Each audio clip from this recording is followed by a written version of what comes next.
This page is the front cover of the magazine, which is dedicated to N64 and Game Boy games. The main focus of this issue is Mario Tennis 64, as highlighted by the large text and character artwork featuring many popular Mario series characters playing tennis.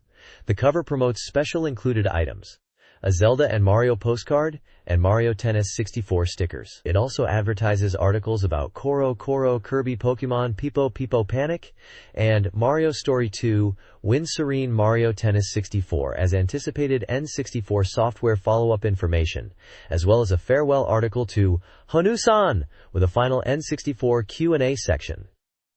The cover also has a urgent announcement regarding Pokemon Stadium Gold Silver.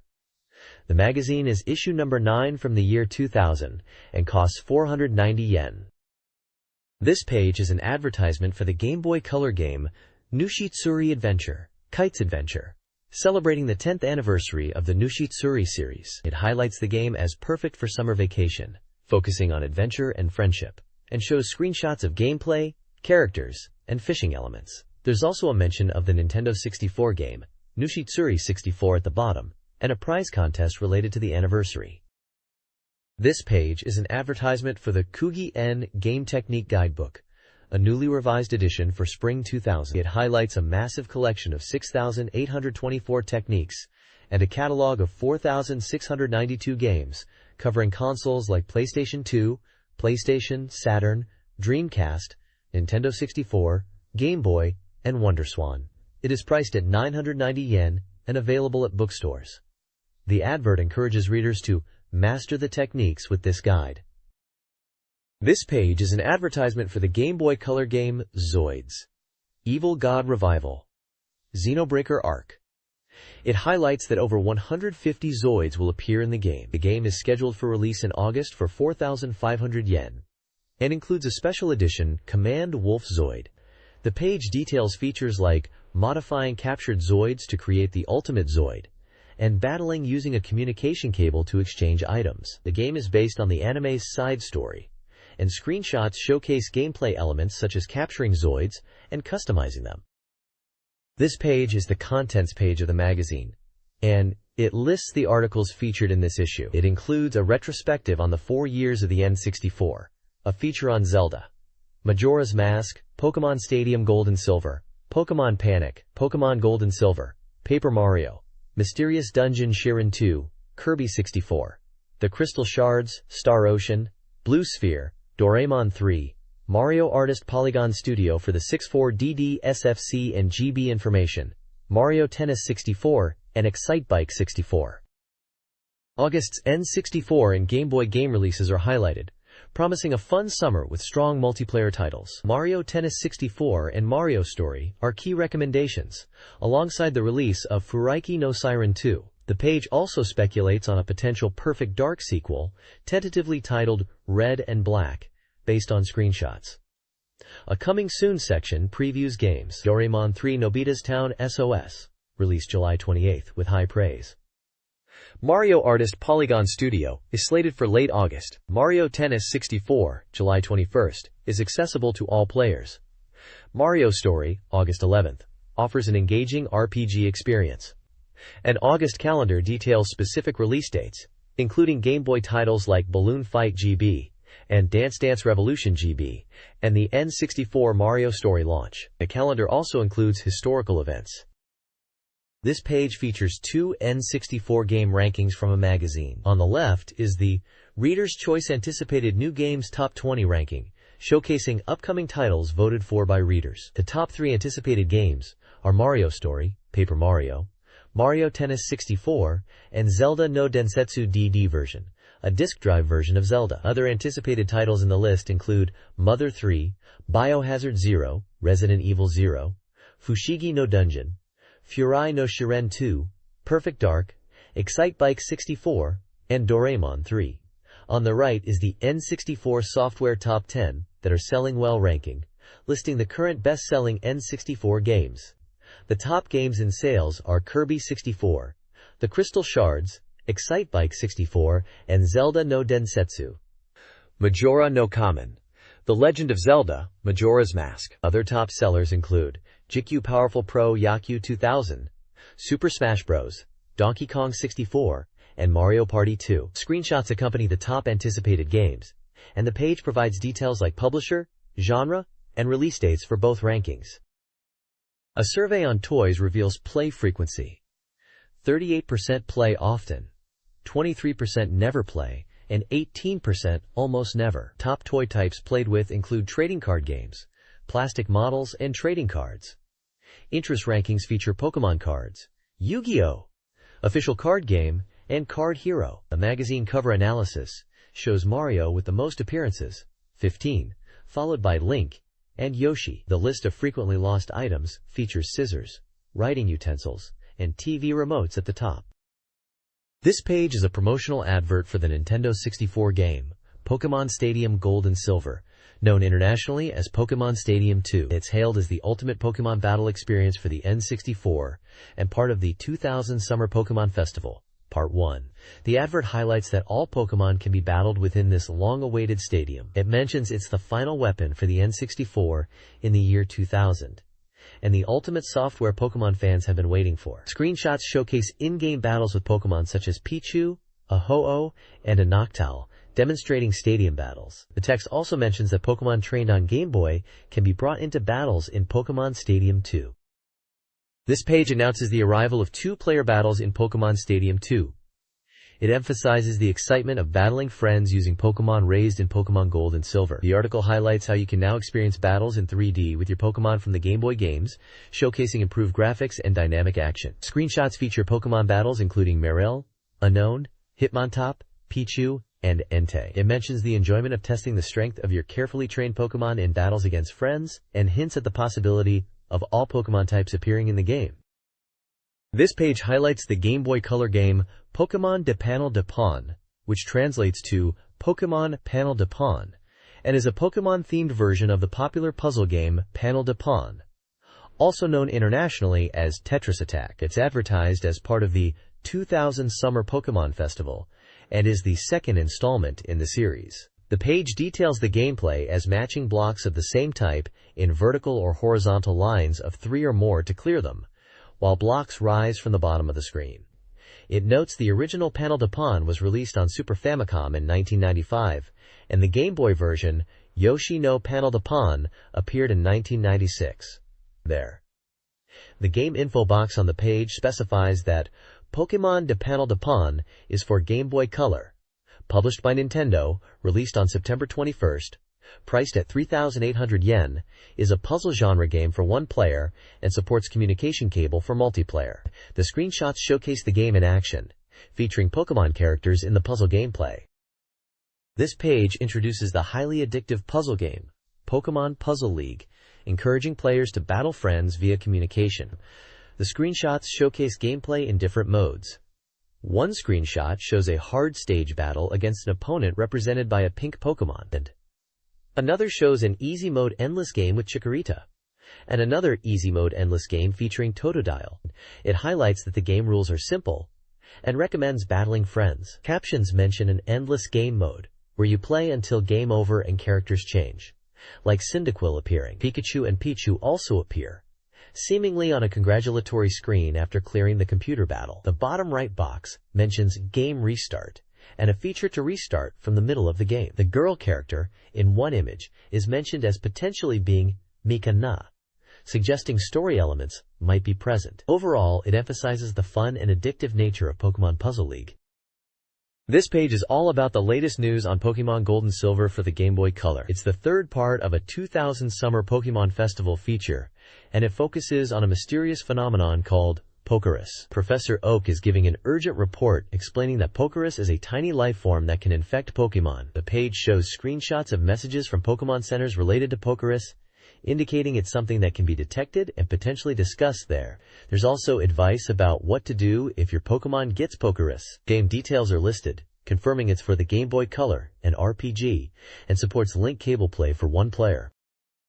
This page reveals the secrets of the Pokemon Celebi in what looks like Pokemon Stadium 2. It highlights hidden elements within Pokemon moves themselves. The page details how certain moves have additional effects depending on the weather conditions, like harsh sunlight or rain, or if the opponent is using specific moves like fly or dig. For example, morning sun and synthesis recovery amounts are doubled in harsh sunlight and halved in rain. Solar beam doesn't need to charge in harsh sunlight, but its power is halved in rain. Moves like mirror coat, seismic toss, and fissure are more effective against opponents using fly. Magnitude and self-destruct deal more damage when the opponent is using dig. Double Edge deals double damage if the user is frozen. The Fury Swipes always hits when the user is confused. And Guillotine, Horn Drill, and Fissure are more likely to hit if the opponent's Pokemon level is lower than yours. This page is a promotional advertisement for the Nintendo 64 game Mario Story, which is known internationally as Paper Mario. The tagline on the page exclaims, "Defeat Bowser! This year's summer vacation goal is this!" and encourages students to finish their homework in July so they can embark on a great adventure with Mario when the game is released on August 11th. The game is published by Nintendo, priced at 6,800 yen, is an action RPG genre, supports one player, and uses a backup cartridge and is compatible with the Rumble Pack. The next page is focused on explaining the gameplay of Mario Story, known internationally as Paper Mario. It highlights key gameplay elements. The page details the field gameplay, where Mario moves around using the stick, jumps with the A button, and performs a spin dash with the Z trigger. It also describes the items and badges system, explaining that items and badges can be obtained and used in battles and on the field. Badges allow for character customization using badge points, and leveling up increases these points. The page further explains battles, which begin upon touching enemies in the field, and depending on the method of contact, a preemptive strike might be possible. Battle commands are selected on a separate screen. Finally, it touches upon badge and item usage, emphasizing item recovery during battles and the effects of badges, including the Lucky Star item, alongside timing-based button presses during attack and defense for extra damage or damage reduction. This page is a preview of Paper Mario.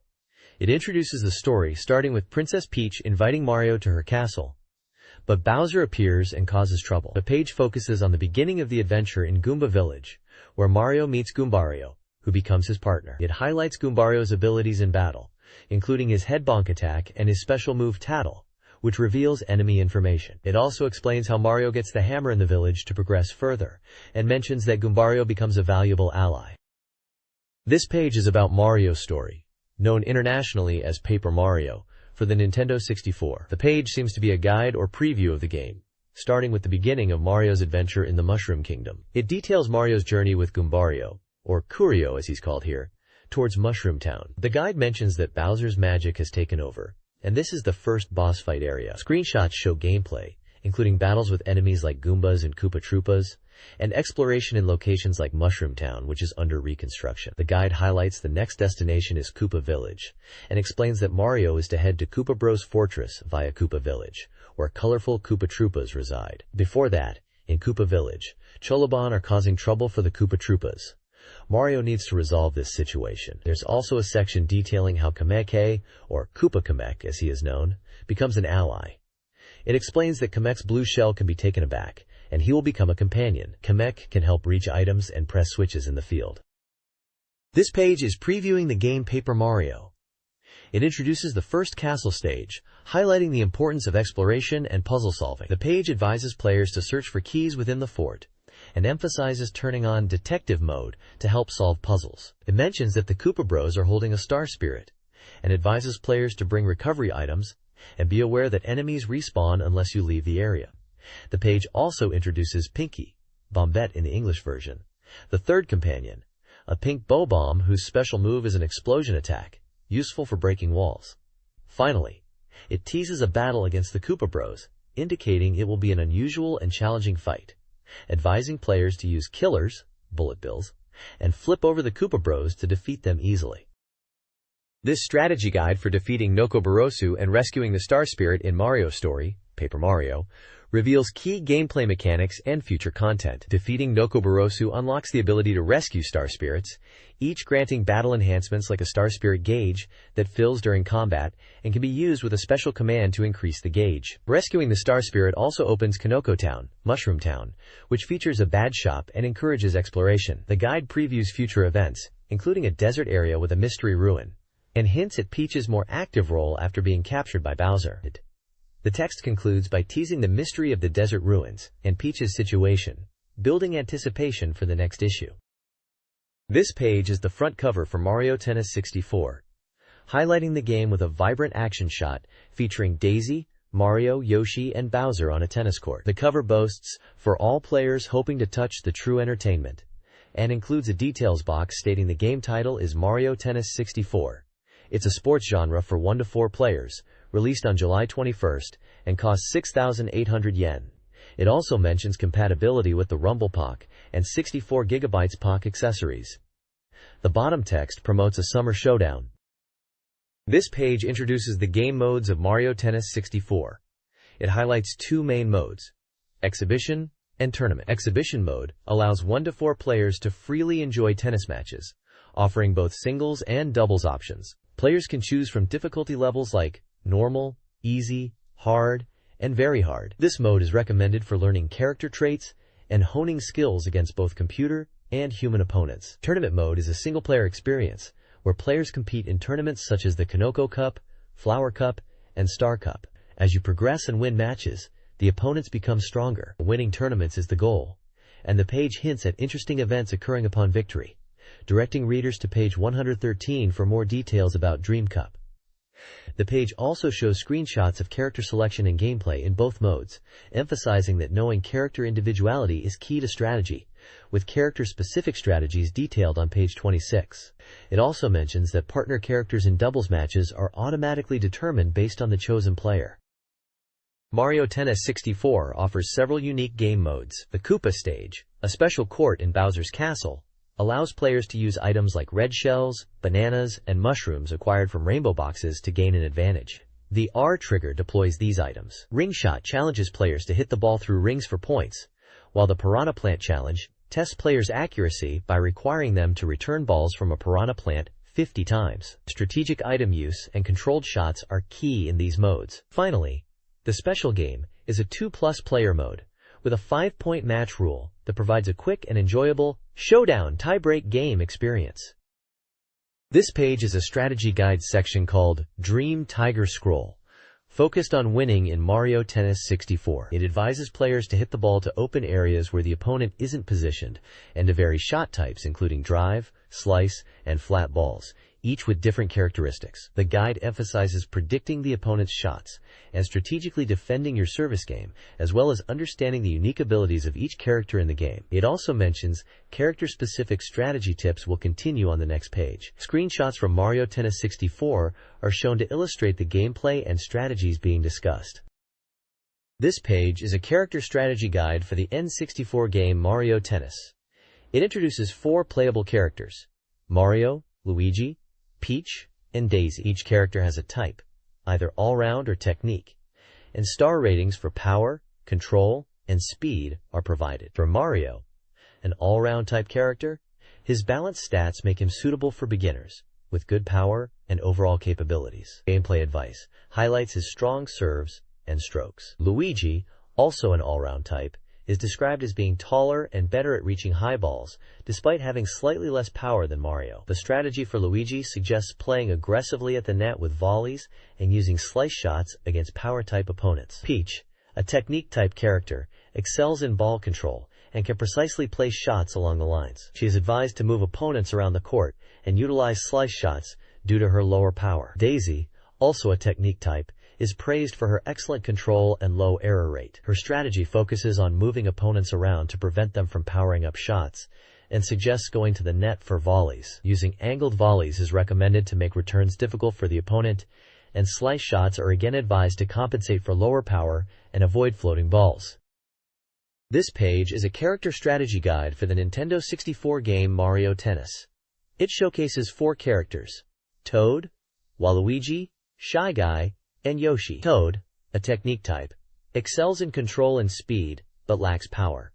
He is recommended for beginners due to his responsiveness and control. Waluigi, also a technique type, is described as having a long reach, allowing him to return shots other characters might miss. His strength lies in playing aggressively at the net and utilizing volleys. Shy Guy, a technique type, is presented as a well-rounded character with balanced stats in power, control, and speed, making him user-friendly for any player. Yoshi, a speed type, is characterized by his exceptional speed, enabling him to reach most balls. He is capable of hitting strong spin shots and covering for a lack of raw power with his agility. Players are advised to leverage his speed to reach the ball quickly and capitalize on smash opportunities.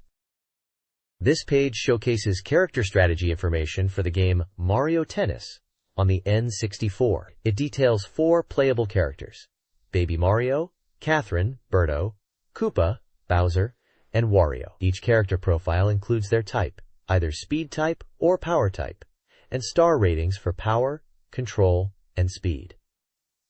Baby Mario is described as a speed-type character with high speed and control, making him difficult to defeat, and is recommended for using power from the backcourt to push the opponent. Catherine is also a speed-type character with good reaction speed and accuracy, and is recommended for aiming for the corners of the court and playing volleys near the lines. Koopa is a power type with powerful serves that can catch opponents off guard and strong smashes. Advised to use powerful nice serves and aim for service aces. Wario, also a power type, possesses similar strong power to Koopa, excelling in stroke play and strong topspin shots, though noted as being slower than Koopa but still powerful. The page gives advice to utilize each character's strengths to gain an advantage in matches.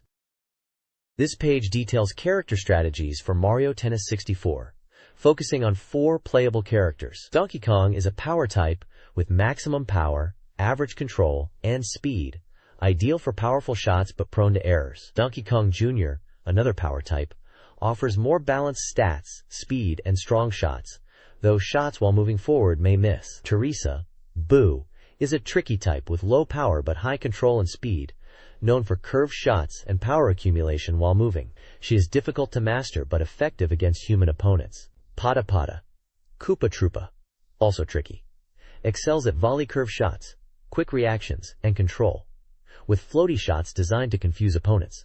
He, like Teresa, can accumulate power while moving.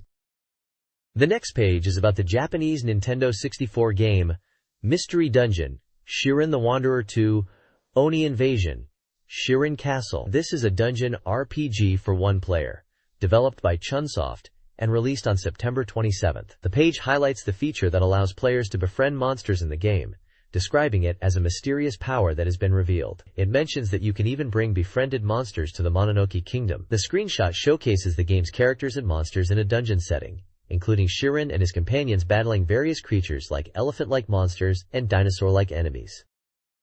This page showcases the N64 game Siren Mystery Dungeon, released only in Japan. It delves into the Oni clan, the antagonists of the game, who are bent on destroying everything. The page highlights key Oni characters, starting with Oyabun, the imposing leader of the Oni clan who, despite his fierceness, is said to be soft on his daughter, Kira. Kira is introduced as the elder brother of the Oni clan, comically smitten with Kira.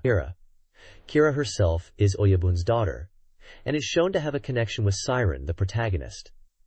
The page also briefly touches on the Oni children. Siren, the main character, and his companion Koopa, are also featured as the heroes standing against the Oni clan. Game screenshots are included, depicting the game's environments and character interactions, showcasing the world where Siren is constantly building and defending against the destructive Oni clan.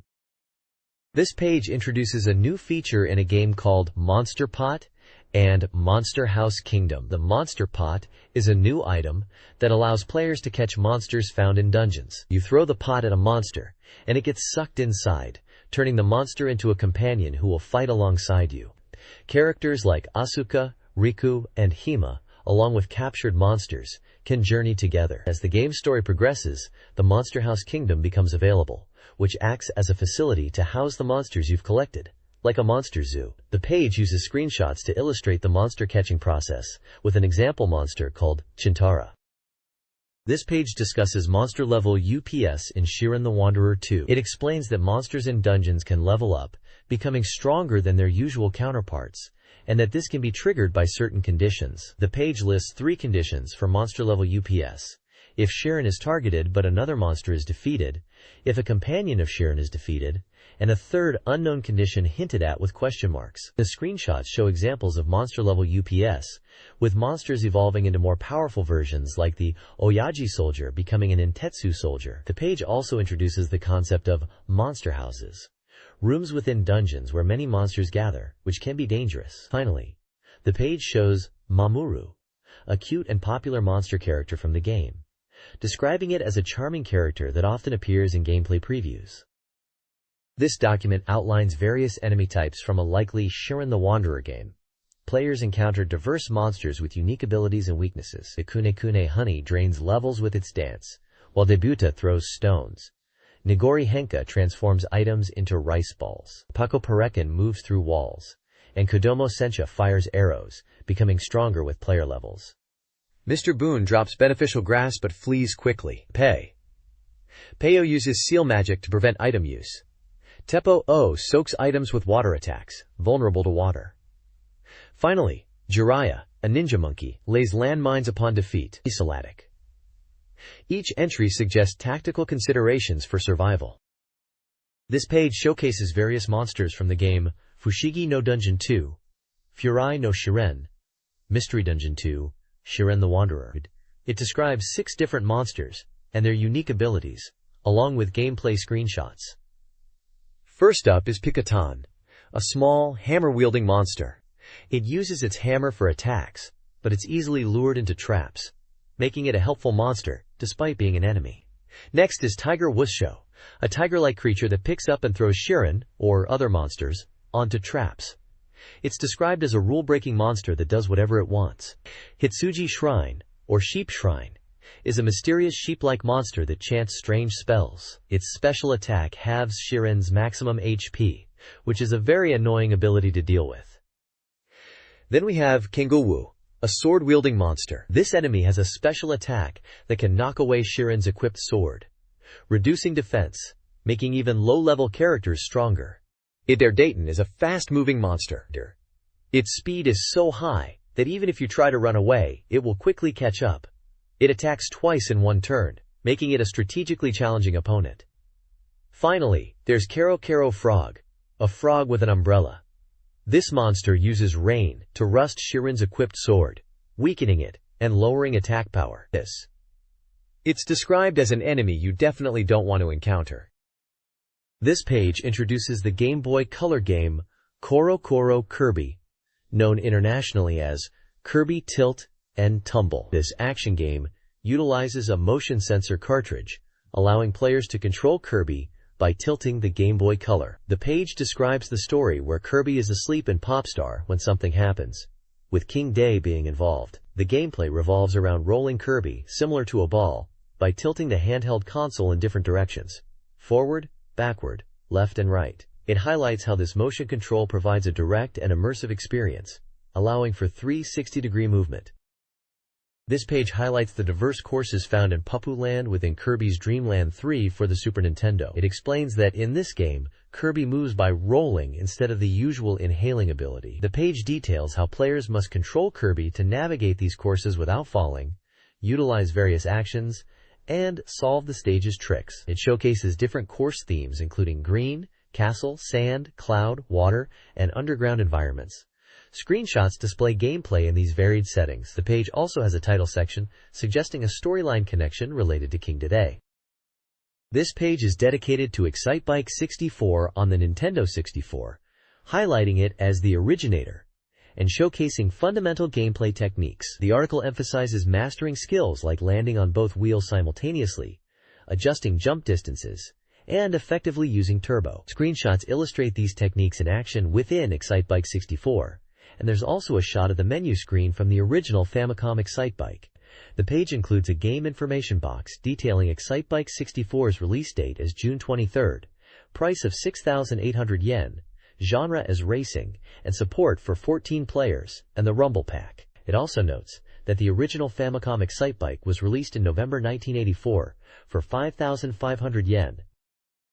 This page is a strategy guide for Excitebike 64, offering tips and tricks for mastering each track. It breaks down 5 tracks, from Track number 1, which is described as simple and good for practicing jumps, advising players to aim for 3 consecutive jumps and use turbo strategically. Track number 2 introduces a more challenging jump right after the start, suggesting players shift their weight back for a safer landing. Track number 3 warns of uneven terrain and jump platforms, recommending wheelies and careful timing, while suggesting jumping over two smaller platforms at once to maintain speed. Track number 4, despite being overall easier, highlights tricky jump platforms in the second half, cautioning against overjumping and speed loss. Finally, track number 5, the most difficult, emphasizes careful landing point selection and minimal turbo usage on flat ground, focusing on speed control for consecutive jumps to achieve the third time clear.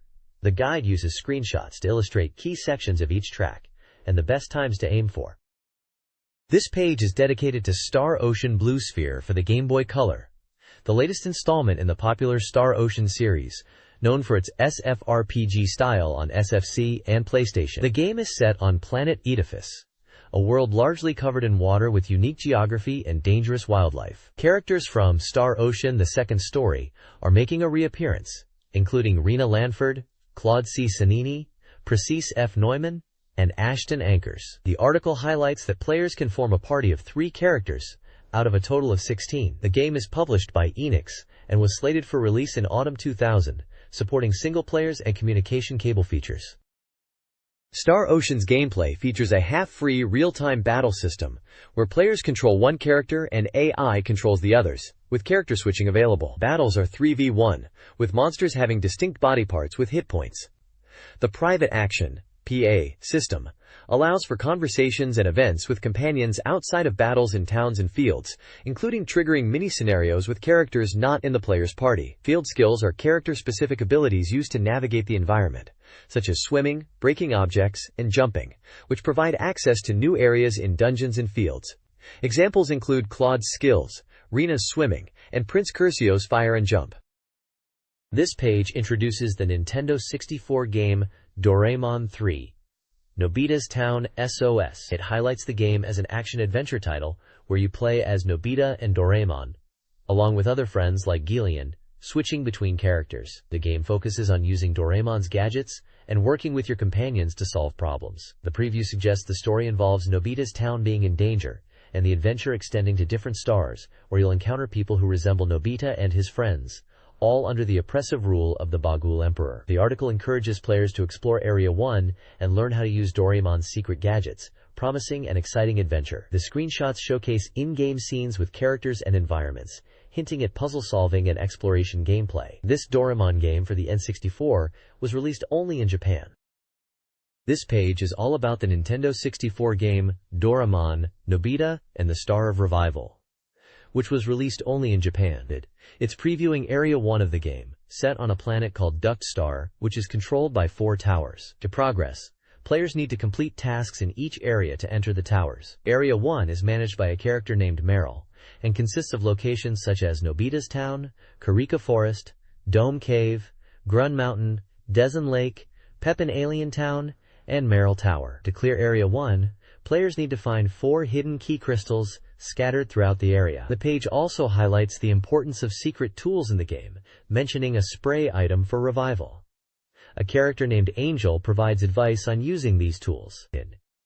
Interestingly, upon reaching Meryl Tower, players discover that Shizuka-chan is the boss character they must defeat to rescue her. Screenshots showcase gameplay in various areas, like Kurika Forest, Dome Cave, Grun Mountain, and Dezen Lake, culminating in a boss battle against Shizuka-chan in Meryl Tower.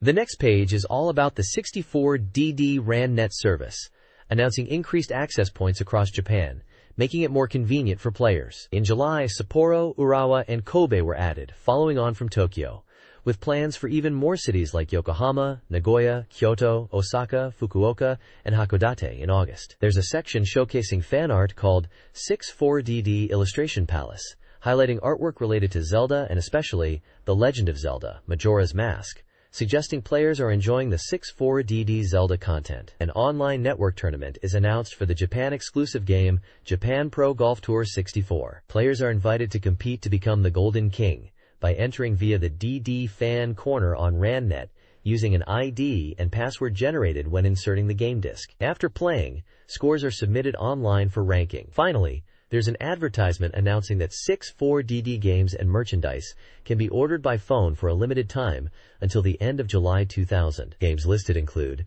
Japan Pro Golf Tour 64, the Japanily Doshin the Giant, Liberation Front, Tiny Chico's Assemble, and F0X. The first 300 phone orders will receive a special Doshin the Giant handkerchief as a bonus. This page is about the Mario Artist Contest, which kicks off on July 20th and uses the Paint Studio and Talent Studio software on the Nintendo 64. The grand prize for the winners is a trip for two to Hollywood. There are several contest categories to enter, including Yearly New Year's Card Design Department. The theme for the upcoming year 2001 is the snake, as it's the year of the snake in the zodiac. Go. You need to create New Year's card designs based on this theme, and winning entries may be used as postcards via LandNet's Picture Postcard Service. World Hollow Circle Man Plan Department. This category is about turning everyday things around you into Hollow Circle Man characters. Flipbook Manga Department. Using the Flipbook Manga feature in the software, create a manga with a maximum of 14 sheets. Create a Miss LandNet character using the parts available in LandNet. Having a profile screen and good points will boost your entry. Lookalike Department. Focus on creating characters that strongly resemble real people, especially famous ones. Time Pose Department, Parody Movie Department, Free Movie Department, LandNet Man Department, and Dance Movie Department are also listed, making it more than 10 departments in total for entries. The deadline to submit your creations is August 7th at noon. There's also a section called Nakaue Shigeyuki Art Gallery, which seems to showcase flipbook manga creations. Mario Artist. Polygon Studio for the 64DD is described as a creatively inspiring software. The text provides a tutorial on creating a Bowser, Polygon Koopa, model through 3 steps. Selecting a base dragon model, transforming the polygon to match Bowser's shape, and finally coloring the model. The example piece took about 2 hours to create. The page also recommends Sound Bomber, a simple, addictive minigame within Talent Studios. Sound Bomber features multiple minigames with varying gameplay, from dodging cars to shooting. The minigames are described as having catchy music and resembling the simplicity and addictiveness of Game & Watch titles. This page is from the From Letters section of 64Dream magazine, celebrating its 4th anniversary and mentioning they've received over 2,000 postcards. The page showcases fan letters and illustrations from readers. One question discusses the popularity of fan letters related to Star Fox and the possibility of a sequel being developed, while another asks about why Nintendo Space World is only held in Tokyo. Several fan letters feature games like Mario Tennis 64, Harvest Moon GB3, Survival Kids, and Dragon Quest II. The page also announces a special 50th issue giveaway, which is a repainted Game Boy Color. This page from GameSoft Fan Club 2 seems to be a fan feedback section. The page is asking readers about their most moving in-game events and who Link's most important friend is. Many readers wrote in about the game The Legend of Zelda. One section highlights fan opinions about Cremia from The Legend of Zelda, Majora's Mask, with fans feeling she doesn't appear enough. Another section discusses the next hardware and what games players want to see, with one person hoping for Fire Emblem on either the N64 or 64DD. Another section is titled Woman Mercenary and talks about raising a strong character. Another section mentions Eternal Felena. The page also includes small reader-submitted drawings and comments related to the discussed topics. This page highlights a variety of N64 games including Kirby 64, The Crystal Shards, Paper Mario, and Pokemon Stadium 2. For Kirby 64, readers are encouraged to send in postcards with their favorite techniques and characters, noting that the release date for Korokoro Kirby is August 23rd. Paper Mario is previewed, with early players expressing excitement about the various events and collector-focused elements in the game. The page also covers Pokemon Gold and Silver and the upcoming Pokemon Stadium 2, seeking player strategies for the Gold and Silver games and feedback on the summer Pokemon movie. There's also a feature on Mother 3, recommending players experience Mother 1 and 2 beforehand, ideally on the Game Boy or Game Boy Advance. The page includes fan submissions related to these games, and provides an address for readers to send postcards to 64Dream magazine. This page is a Mario Story comic strip titled Dream Dunker. The comic introduces Kamek, the strategist of the Koopa Troop, who explains his role in leading the often defeated Koopa Troop to victory. He announces that he has a plan to invade the Mushroom Kingdom and defeat Mario, emphasizing the importance of knowing the enemy before engaging in battle, and calls for a strategy meeting to discuss this plan. This page is a humorous comic strip showcasing Mario's abilities in his games. It begins by highlighting Mario's powerful legs and jumping skills, joking about the countless enemies he has stomped. The comic then discusses Mario's special powers, like becoming giant with a mushroom and shooting fireballs with the fire flower. The invincible star power-up is also mentioned as unstoppable. The scene shifts to a dungeon setting where characters are seemingly discussing a defeat. In the bottom left, there's a text box praising Mario Story, which is known internationally as Paper Mario. It mentions that it's a highly anticipated role-playing game, and the player's impressions were very positive. It notes that unlike action games, RPGs like Paper Mario have character dialogue, making the world and character personalities easy to understand and appreciate. The author humorously comments that making it into a manga is difficult, with a crying emoticon. The bottom right section seems to be reader submissions, likely fan art or comments related to games. This page is a manga called Dream Drunker Gaiden, Black Memory, by Shigehisa Nakawe. It seems to be a comical story where a young boy encounters a character resembling Bowser, who is referred to as Uncle Bowser. Bowser explains he caught a centipede monster on his way to the boy's village. Bowser is planning a trip to the sea and invites the boy to join him. The boy is excited as he has never seen the sea before. An old wise man expresses concern about the boy going alone, but the boy assures him that his brother Amos will accompany them. This page is a comic strip featuring characters that appear to be from the Legend of Zelda series. The comic starts with characters in a cave-like area, where one is told to go forward by an elder character. They discuss dreams and the sea, seemingly puzzled about their situation. Suddenly, a flying object appears, alarming them. They realize they are in Hyrule, but heading towards Termina's Great Bay, suggesting a transition between Ocarina of Time and Majora's Mask settings. One character urgently asks to be taken to a lake. The final panels show them flying on a creature towards a dark, spider-infested cave, creating a sense of foreboding and adventure. Above the comic strip, there's a message about the summer heat and an invitation to readers near the 64Dream reading space to gather for an event.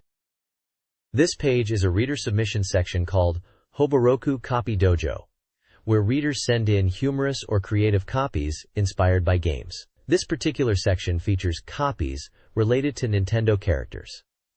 The page is divided into columns for Link from The Legend of Zelda, Peach from Super Mario, and Wario from WarioWare and Mario series. Under the Link column, there are reader submissions like, "I thought his name was Zelda," and "Where are you taking me?" referencing common perceptions and scenarios related to Link and the Zelda games. In the Peach column, submissions include, "Actually, he's Cupper and Gull, right?" and "My boyfriend has a big belly." These are playful takes on Peach's relationships and character traits. The Wario column features submissions like "Self-proclaimed king," and "That mustache is glued on with mucus," focusing on Wario's ego and appearance. One submission even ranks characters. Cupper Wario less than Mario. At the bottom, the next month's theme section reveals that the upcoming themes for submissions will be Peach again, encouraging more active and slightly off-topic copies, and Miyamoto Shigeru himself. The page also includes submission details, providing both email and postal addresses for readers to send in their game-related copies.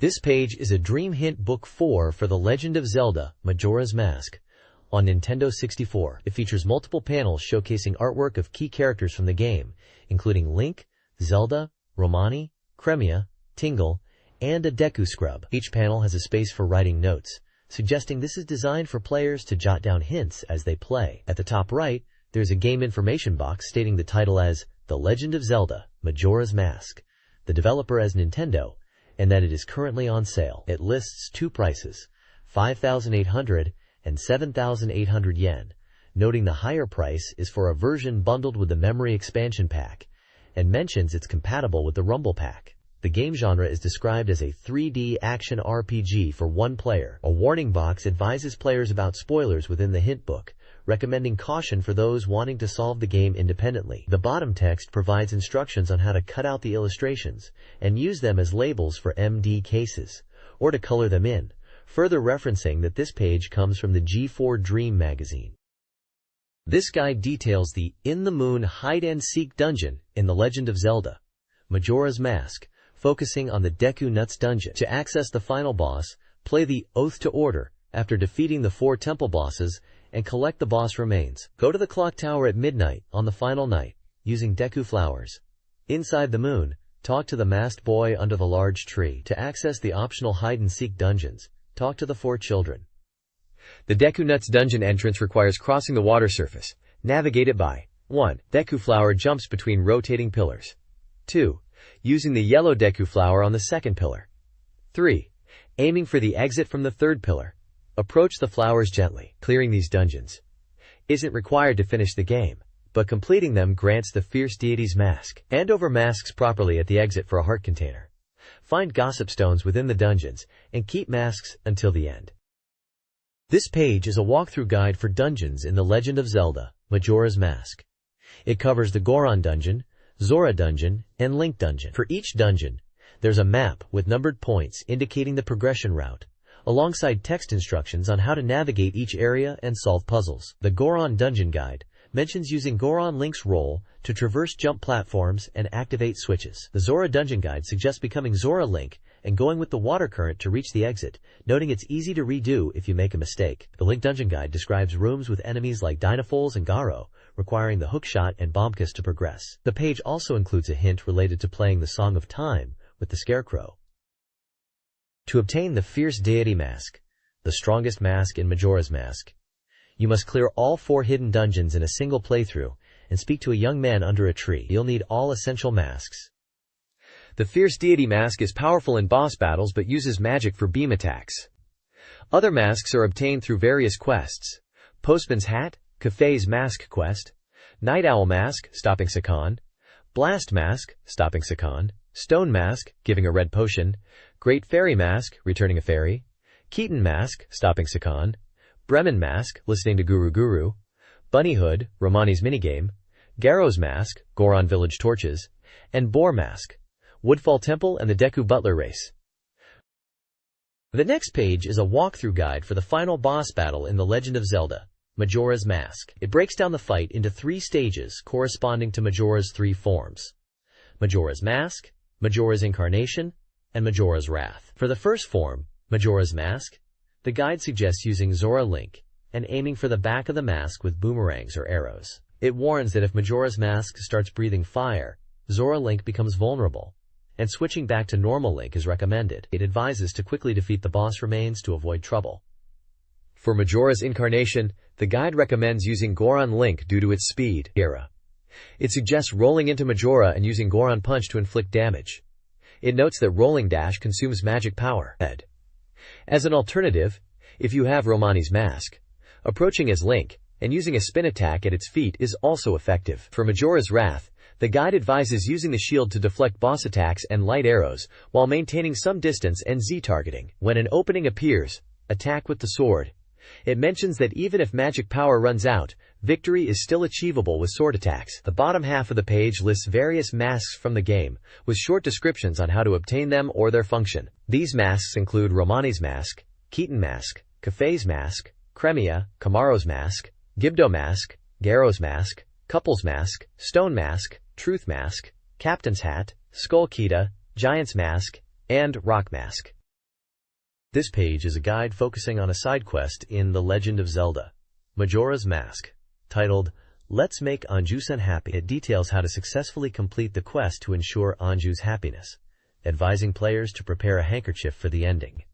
The guide is structured around obtaining Kafei's mask and navigating the events of the quest within the game's 3-day cycle. It highlights that this quest, set within the same 3-day period as the main game, requires specific actions to be taken.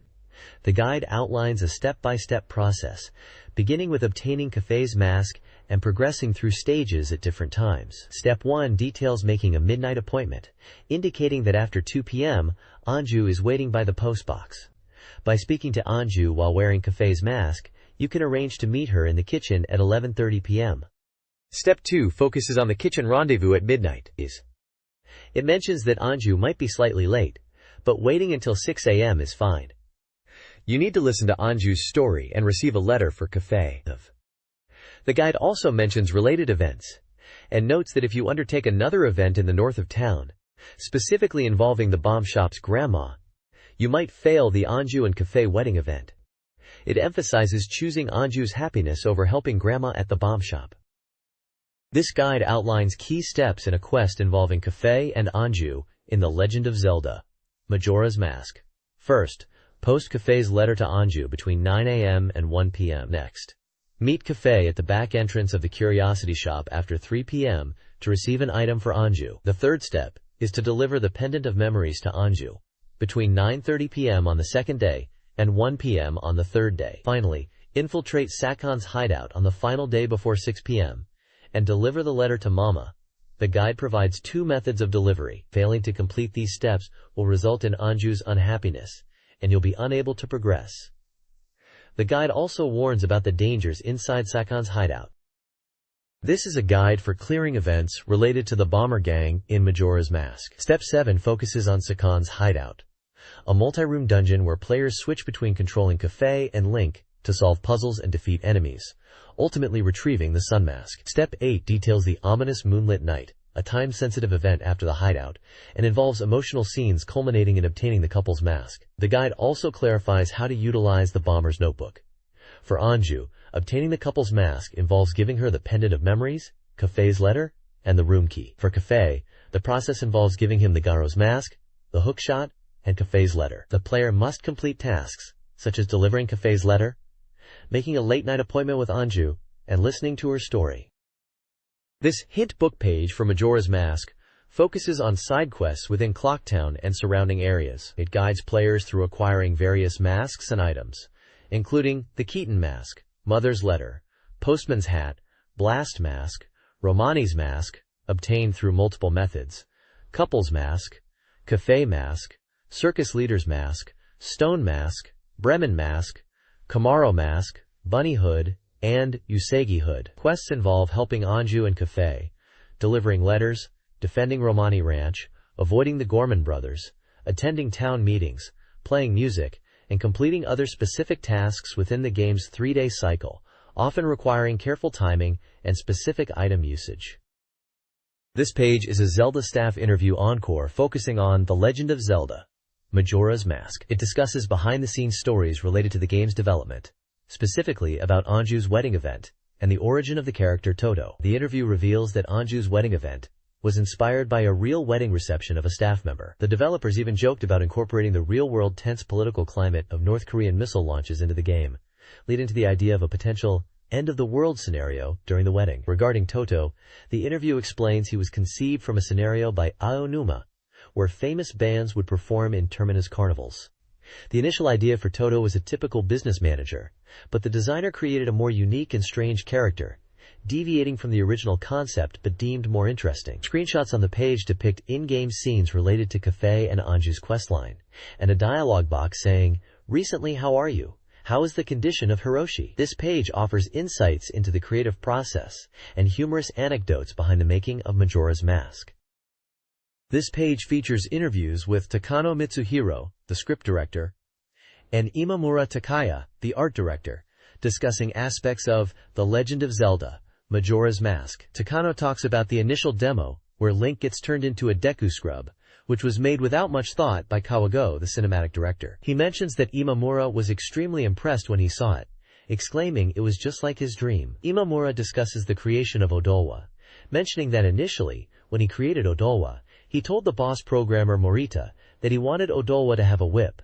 Morita thought it would be difficult, but eventually implemented it. He also recounts Morita saying he dreamt of Majora's Mask spinning around like a top, which became a feature in the game. The page also explores the concept of the giant masks in Majora's Mask. Imamura explains that the adult Link mask was initially intended as a bonus element, but they realized that simply making Link bigger wasn't interesting or strong enough. The Fierce Deity Mask and Giant Mask were born from the idea of using Giant Link as a gameplay mechanic. He mentions that the Fierce Deity Mask in particular was almost too powerful for the game and required balancing. Screenshots on the page include gameplay footage of Link using Deku Nuts and images of Giant Link and Fierce Deity Link masks. The page highlights the creative process behind certain elements and character designs in Majora's Mask.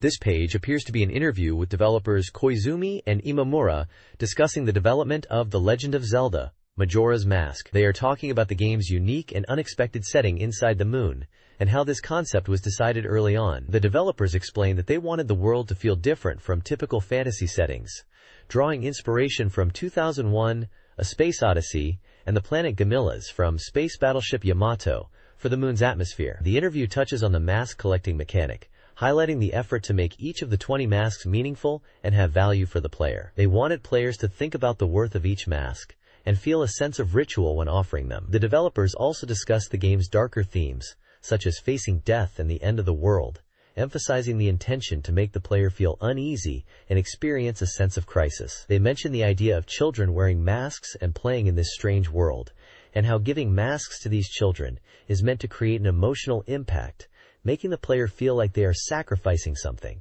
The ending and the importance of the final mask are also hinted at. The developers briefly mentioned the game's adventure elements and how their team's experience with adventure games like Marvelous influenced the design. Screenshots from Majora's Mask are featured, showcasing gameplay and character interactions.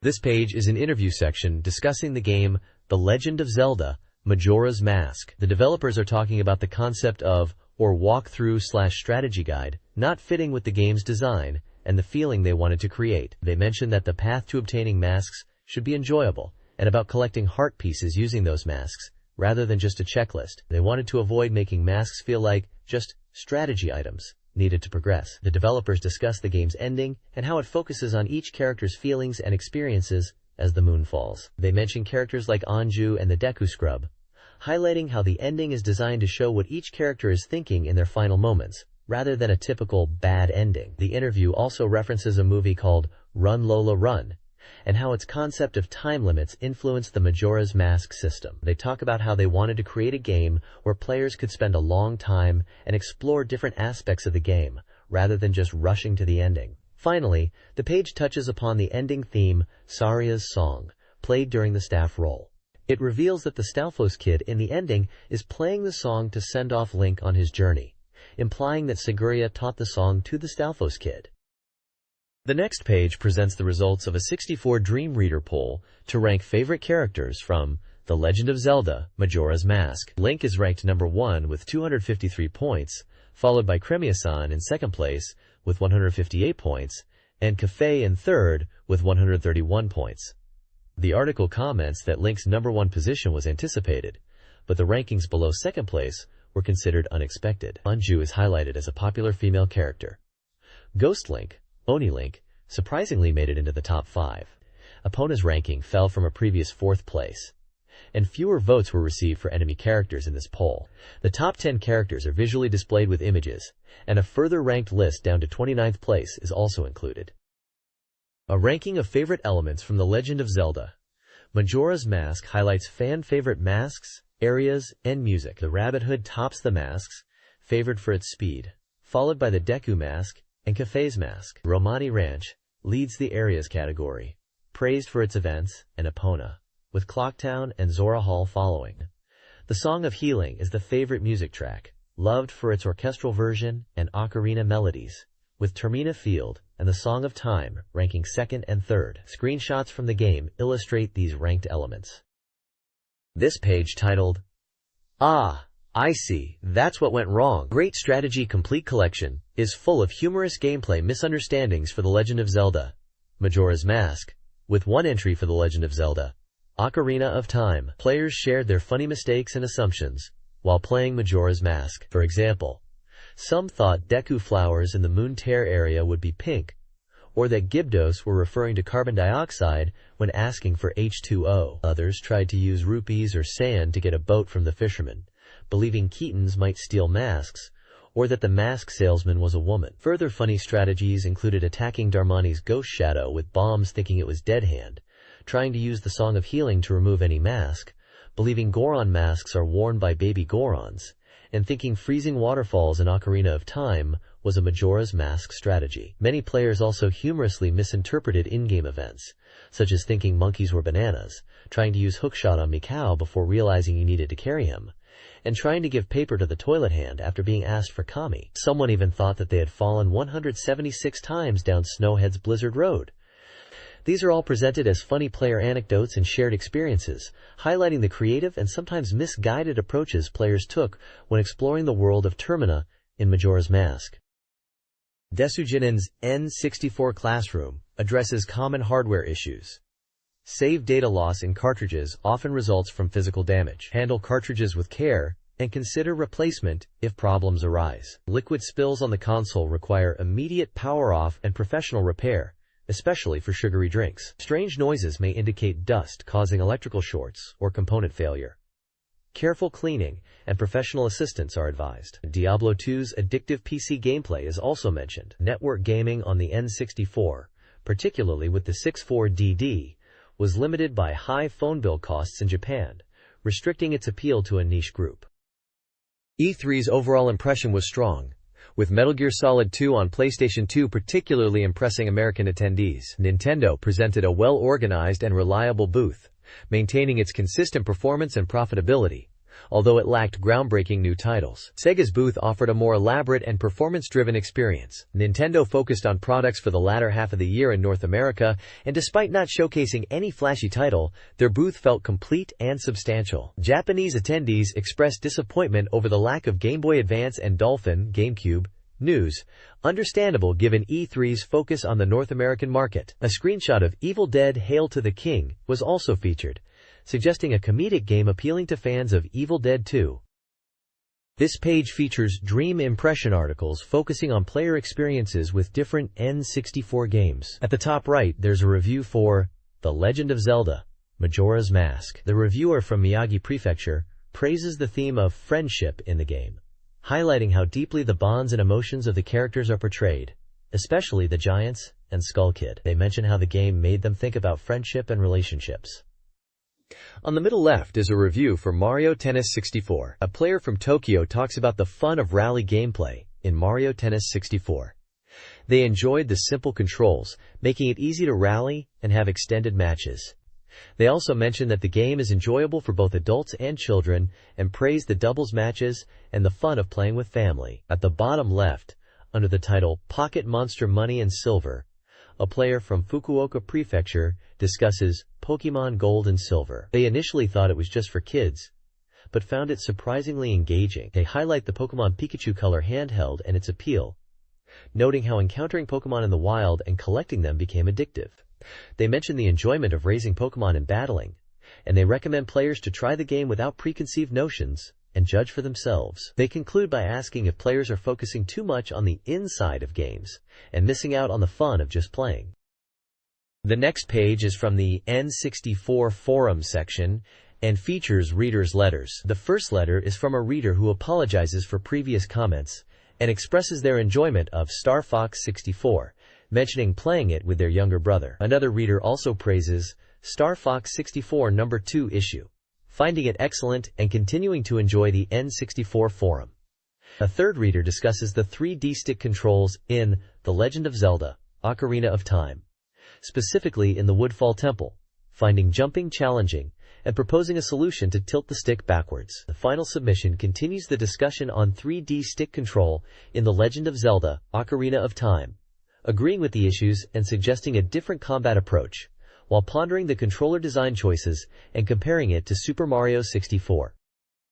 This page explores the concept of net games on the N64, discussing how the game market is shifting towards network play. It mentions companies like Square and Capcom are thinking about games where you can play online regardless of the game console. The article discusses how traditionally CD-ROM games were sold in stores, but now users can access servers through the internet. The page also includes reader feedback, with people sharing their thoughts and experiences.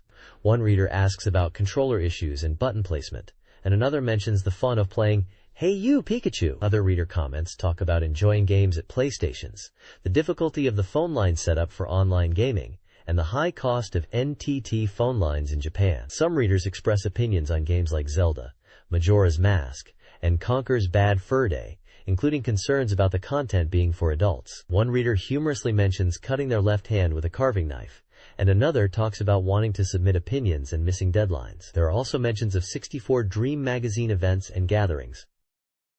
This Akihabara N64 price survey details current game prices in the region, featuring a table listing various N64 titles with pricing information, release dates, and other details like Rumble Pack support. The survey notes the surprising stability of prices despite a general trend of decreasing costs shortly after release, attributed to ROM shortages and reduced shipment volumes. Popular titles like The Legend of Zelda, Majora's Mask, Kirby 64, The Crystal Shards, and Excitebike 64 are mentioned as examples of games holding their value. The page also highlights Super Famicom (SFC) software, specifically mentioning games like Heisei no Onigashima, Front and Back, and recommending checking local game stores for reasonable prices on these titles, around 980 yen. This document details the prices of Nintendo 64 and Game Boy games in Akihabara, Japan, highlighting Akihabara prices as discounted compared to regular prices. The N64 section provides detailed game information, including title, genre, both price points, release date, publisher, and technical specifications. Notable N64 titles listed encompass a range of genres, from Star Wars games and Zelda titles to racing games, sports simulations, and fighting games, including Super Mario 64, The Legend of Zelda, Ocarina of Time, and Super Smash Bros. The Game Boy section includes game titles, Akihabara, and regular prices, and publisher information. Featured Game Boy titles include Pokemon games, Zelda, Link's Awakening DX, Tetris DX, Dragon Quest Monsters, and Metal Gear Ghost Babel. The document also mentions the restocking of hard-to-find titles like Metal Gear Ghost Babel and Power Pro Kun Pocket 2, the short supply of Mr. Driller, and the generally reasonable pricing of Game Boy software. The next page presents listings of games categorized into Super Famicom (SFC) softs, Game Boy (GB softs), and a section titled Rewrite List, which appears to be games available for Nintendo Power cartridge rewrites. The SFC Softs section lists numerous Super Famicom titles with details on capacity, SRAM, manufacturer, and price. Some examples include Super Donkey Kong, Super Metroid, Street Fighter II Turbo, F-Zero, Super Mario Collection, and Final Fantasy II and V. The GB Softs section details Game Boy games with F-Block and B-Block, information, manufacturer, and price. Game examples mentioned are Game Boy Gallery, Super Mario Land, Donkey Kong Land, and Kirby's Dream Land. The Rewrite List section covers games available for the Nintendo Power cartridge rewrite service for both Game Boy and Super Famicom, again detailing F-Block, B-Block, manufacturer, and price. Titles like Kirby's Dream Land, Mario's Picross, Dr. Mario, Puzzle Bobble, and Space Invaders are listed here. Overall, this page is a game catalog focused on Super Famicom and Game Boy titles available through the Nintendo Power service, detailing various game attributes and pricing. This page features an interview with Shigeru Miyamoto titled Reflecting on Nintendo 64's 4 years. Miyamoto is interviewed about his role at Nintendo. He mentions that his job hasn't changed much, even with his new position, and he is still involved in various preparations. He jokes about not being able to be late anymore, and comments on the difficulty of expressing things in words, especially when criticized. Miyamoto is holding a Pikachu Nintendo 64 console, which is stated to be newly released and costs 14,000 yen. A Star Fox logo is visible on his watch.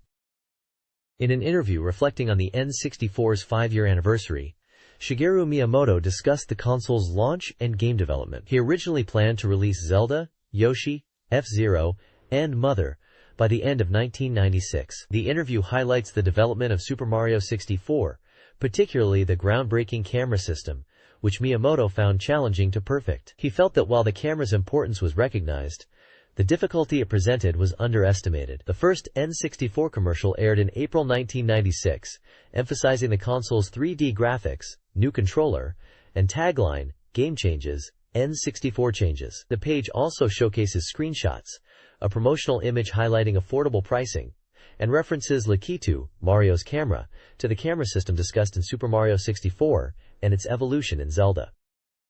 This page reflects on the Nintendo 64's 4-year history, featuring an interview with Shigeru Miyamoto. The page discusses disappeared N64 software, meaning games that were planned but ultimately canceled. Miyamoto recalls the early days of the N64, mentioning the console sold 1 million units within 2 months of its release. He talks about the difficulty of creating launch titles and the pressure of delivering innovative software. The interview touches upon the game Wave Race 64, and Miyamoto jokes about considering bikini-clad girls for the game, highlighting the playful development process. He also discusses the Dream Team, a collection of second-party developers that contributed to N64 games, mentioning Pilotwings 64 as one title from this collaboration. The page features screenshots of canceled games, including one that appears to be called Buggy Emperor. It's noted that games like Body Harvest and Climber were developed but not released in Japan. A section highlights Nintendo-published games released in the first year of the N64, June 1996 to June 1997. These include Super Mario 64,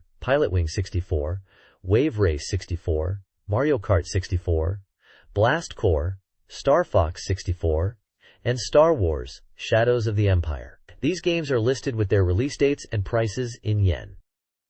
This page is a special interview section from 64Dream magazine. It starts by discussing the development philosophy behind Nintendo 64 games, focusing on realistic CG and immersive experiences as seen in games like Ridge Racer and Wave Race 64. The interview touches upon the differences between the Japanese and American markets and how Nintendo approaches these markets. Games like GoldenEye 007, Wave Race 64, and Mario Kart 64 are mentioned in the context of market strategy and business decisions. The page then highlights Star Fox 64, emphasizing the high expectations and pressure surrounding its release, and how Nintendo aimed to make it a major title. It discusses the timing of its release, aligning it with Golden Week in Japan. Finally, a section addresses the limited availability of controller packs, explaining that cartridges were increasingly equipped with memory, reducing the need for separate memory storage, and impacting the demand for controller packs. The interview mentions that some third-party developers requested the ability to save data to the controller pack. The next page is an interview with Shigeru Miyamoto, reflecting on the second year of the Nintendo 64. The page highlights Nintendo software released during this period, from August 1997 to February 1998. Games featured include GoldenEye 007, Diddy Kong Racing, Yoshi's Story, and 1080 Degrees Snowboarding. Miyamoto discusses the unexpected success of GoldenEye 007 and the shooting genre in Japan, mentioning that it became a big hit, exceeding expectations after Super Mario 64. He also talks about the development and release schedule of Yoshi's Story, and expresses anticipation for the upcoming Zelda title, suggesting it could have been released earlier. The interview also touches on pricing strategies for the N64, and the market response at the time. Screenshots from GoldenEye 007, Diddy Kong Racing, and Yoshi's Story are presented alongside the text.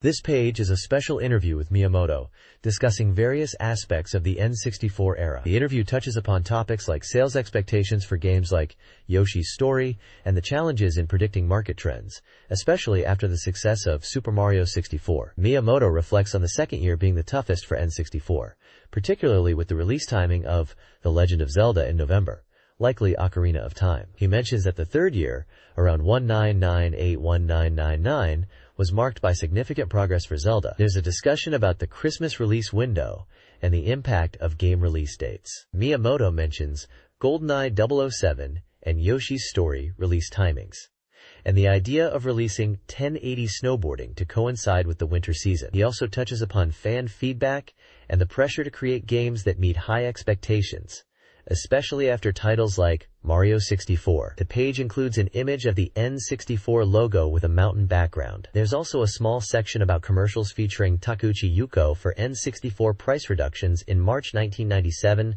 and a later W Get Da Z campaign. Finally, there is a section discussing the release timing of FZEROX, suggesting it might have been released too late, about 5 months after 1080 snowboarding, when the N64 market might have already been slowing down. There's a small screenshot from The Legend of Zelda, Ocarina of Time, with the text, "Third year Zelda is making great progress, 1998.61999.6.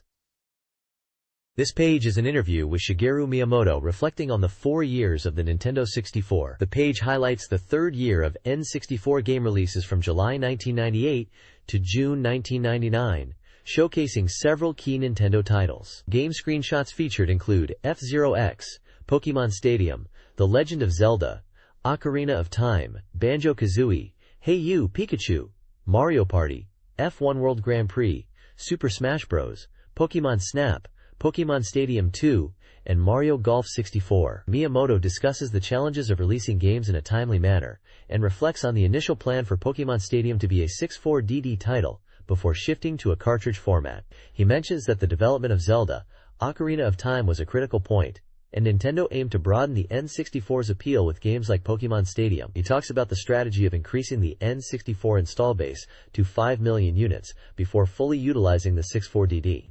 The interview touches on the idea of using the RAM expansion and the LANnet DD concept, indicating Nintendo explored various avenues to enhance the N64 experience.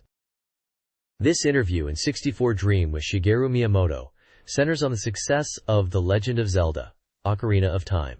He reflects on its release amidst other games, the Zelda population's 6 million ad campaign, and Nintendo's Christmas-focused approach. Miyamoto discusses aiming for perfection during development and the positive reception, particularly in Japan. The conversation touches on microphone use, noting its limited success beyond Densha de Go 64, and the complexities of incorporating it into games like Majora's Mask and Pikachu Genkidetsu. He also discusses Nintendo's game strategy, referencing Mario Party, Mario Tennis 64, and Camelot's work, hinting at future software developments. Miyamoto praises the N64's 3D stick and emphasizes the importance of user-friendly design. The interview also covers the delayed release of Seaman, attributed to development challenges, and the challenge of following up Ocarina of Time's success, including the then upcoming F1 title.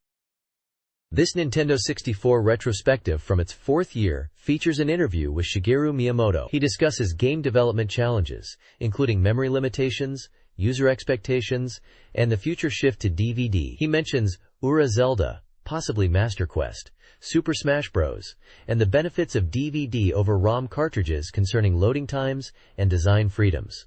Miyamoto also touches on Pokémon Snap and a potential card printing system. The page details the Nintendo 64 software released between July 1999 and June 2000, including Ogre Battle 64, Star Wars Episode 1 Racer, Donkey Kong 64, Mario Party 2, Kirby 64, and The Legend of Zelda, Majora's Mask. Each game entry provides release date, price, developer, and includes screenshots. This page is a special interview with Miyamoto from 64Dream magazine, focusing on the development of Mario Golf 64 and the N64's 4th year. Miyamoto discusses how Mario Golf 64 was nearly completed within a year, and acknowledges the N64's stable period, mentioning the success of Kirby 64, The Crystal Shards. The interview delves into game design philosophy, using Pokémon Snap to illustrate button configuration decisions and user experience, even showing screenshots of its seal service. Looking towards the N64's 5th year, Miyamoto mentions upcoming software like Dinosaur Planet and the Space World event in August, where these games will be showcased.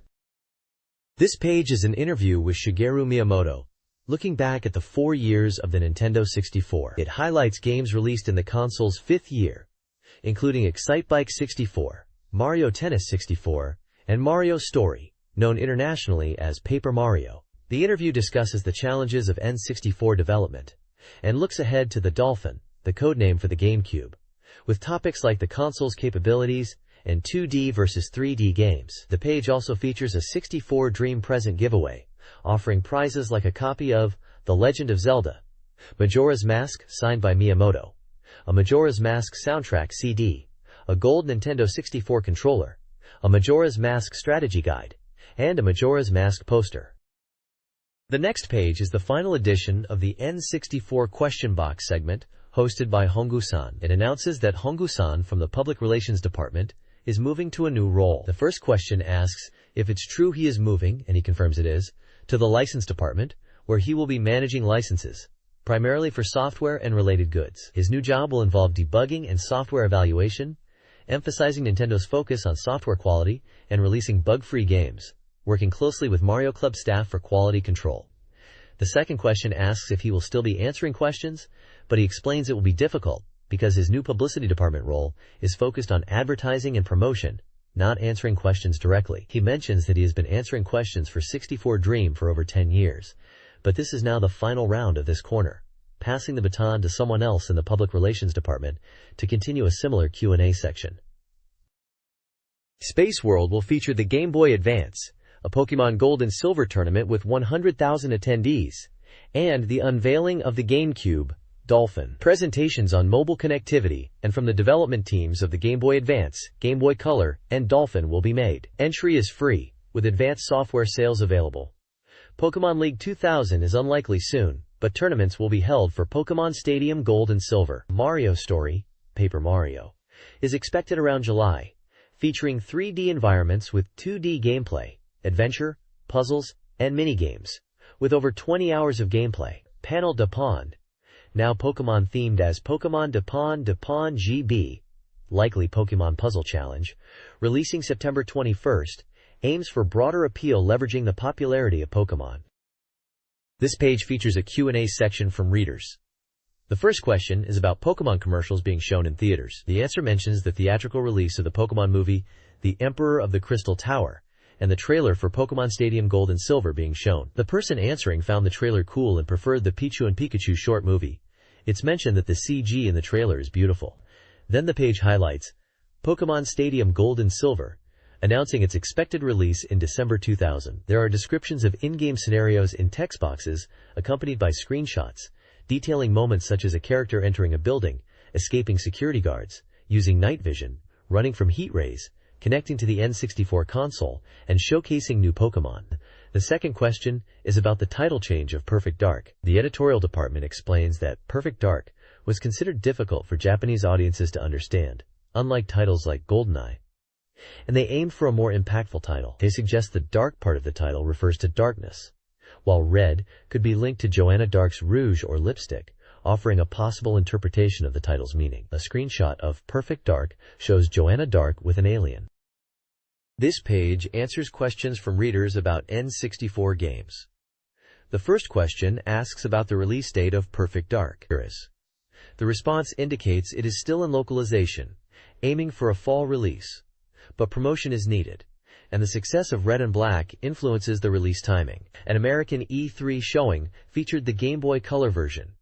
The second question asks for 3 recommended N64 games. The answer suggests Mario Golf 64 and Mario Tennis 64 as personal favorites, and also GameCube Powerful Pro Yaku, along with Kirby 64. Children are mentioned as enjoying Star Fox 64 and The Legend of Zelda, Majora's Mask. A screenshot from Mario Golf 64 is shown. The third question asks if there are still hidden gem games.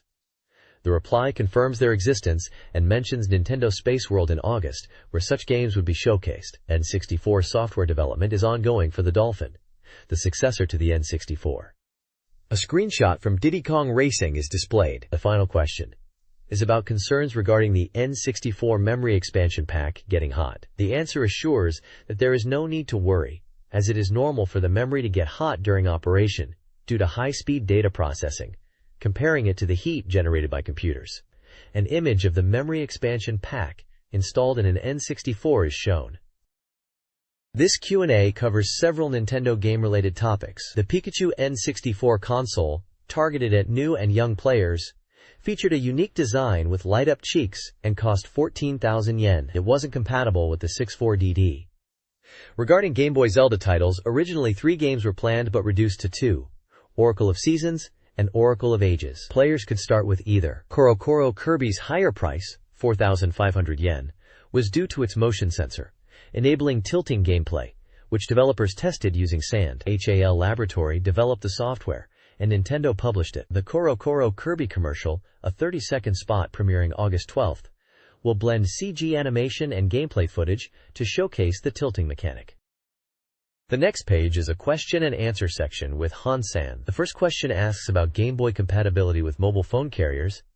Hansan clarifies that it's compatible with Docomo, JPHONE and PHS, mentioning the need for a special adapter for different models, and that Space World will reveal more details. The second question asks if Hansan answers all the questions in the corner. Hansan replies that he has been answering them, detailing his history of joining Nintendo in 1981, working in advertising for 1,213 years, and then moving into software development, including Famicom software.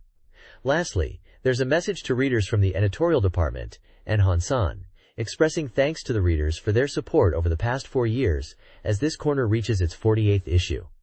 A recruitment section is also present, inviting readers to send letters and gifts to Han-san, promising presents for some senders, and announcing the next issue as a permanent preservation edition. This page is a news article from 64Dream magazine, reporting on the Game Boy reaching a milestone of 100 million units sold worldwide. The article celebrates this achievement and looks ahead to reaching 200 million units.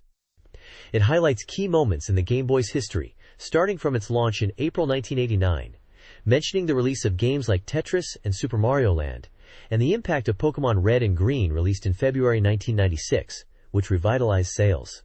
The article also notes the release of the Game Boy Pocket and Game Boy Color as further milestones in its success. A graph visually represents the sales growth of the Game Boy over the years, culminating in the 100 million mark reached in June 2000. The article emphasizes the Game Boy's enduring appeal and Nintendo's commitment to quality, suggesting its popularity will continue with future iterations like the Game Boy Advance. This page highlights a few interesting news pieces. Firstly, there's a report on the 12th Next Generation World Hobby Fair held in June at Makuhari Messe, which was apparently a huge success. It featured new toys, video games, and special merchandise, and the Nintendo booth was very popular. Characters in Mario costumes were present, and the Takahashi brothers made an appearance on stage. In other news, there's a campaign announced for the Game Boy version of Zoids. It seems players can obtain a limited edition Command Wolf figure in an original Imperial Army color scheme. There is also a contest planned for Kirby 64, the Crystal Shards, titled The Kirby of the Stars 64 Likeness Gallery. Fans are encouraged to draw characters from the game and send them in, with 100 lucky winners receiving a special Kirby coin case. Finally, the page announces the Tokyo Game Show 2000 Autumn, scheduled for September 22nd to 24th at Makuhari Messe. Interestingly, it notes that Square and SNK will not be exhibiting at this event, which is considered notable, given their popularity. This page announces the release of The Legend of Zelda, Majora's Mask original soundtrack on CD, a 2-disc set with 112 songs composed by Koji Kondo and Toru Minegishi. The page also features a question in the monthly newspaper correspondent corner about Pikachu Shochu, asking about its ingredients. There is a new product announcement for a Tsutaya Original Limited Edition Game Boy Color in water blue, a stylish skeleton-type light blue design available for pre-order at Game Tsutaya stores from July 1st. The page also promotes the Super Mario Tennis Festa 2000 event, scheduled to be held in 5 major cities across Japan: Sendai, Fukuoka, Sapporo, Nagoya, and Osaka, with various activities centered around Mario Tennis 64. Finally, there is a pre-order campaign for Shiren the Wanderer 2 on N64, offering a special Mamoru amulet as a bonus for pre-ordering between August 1st and September 17th. It also mentions the SFC and GB versions of Shiren the Wanderer Dungeon 2. In other news, Konami is announced as an official sponsor for the Sydney Olympics Japanese national baseball team, with their logo to be featured on the team's uniforms.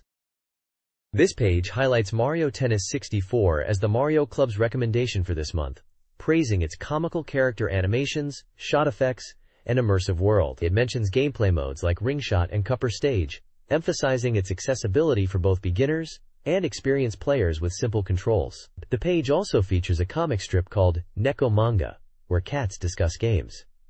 In this strip, it seems Neko Manga is replacing Zelda in the magazine. The cats are talking about game rules and making Neko rules. Next, there's information about the Nintendo Online Magazine (NOM) website, focusing on a big feature for Pokemon this month, Part 2. It mentions interviews with Pokemon creators like Mr. Tajiri and Mr. Ishihara, developer interviews, Pokemon Center news, and even reader gifts. Finally, the page reports on the Bit Generation 2000 TV game exhibition held at the Kobe Fashion Museum, exploring the theme, "What is a TV game?" The exhibition is divided into 6 content zones and details the entrance fee, dates in August, and featured speakers. It showcases the evolution of Mario games across Famicom, Super Famicom, and N64, and includes a rare computer space arcade machine. This page introduces Balloon Fight GB for the Game Boy and Game Boy Color, highlighting it as a revival of the classic Balloon Fight, but with differences from the Famicom version.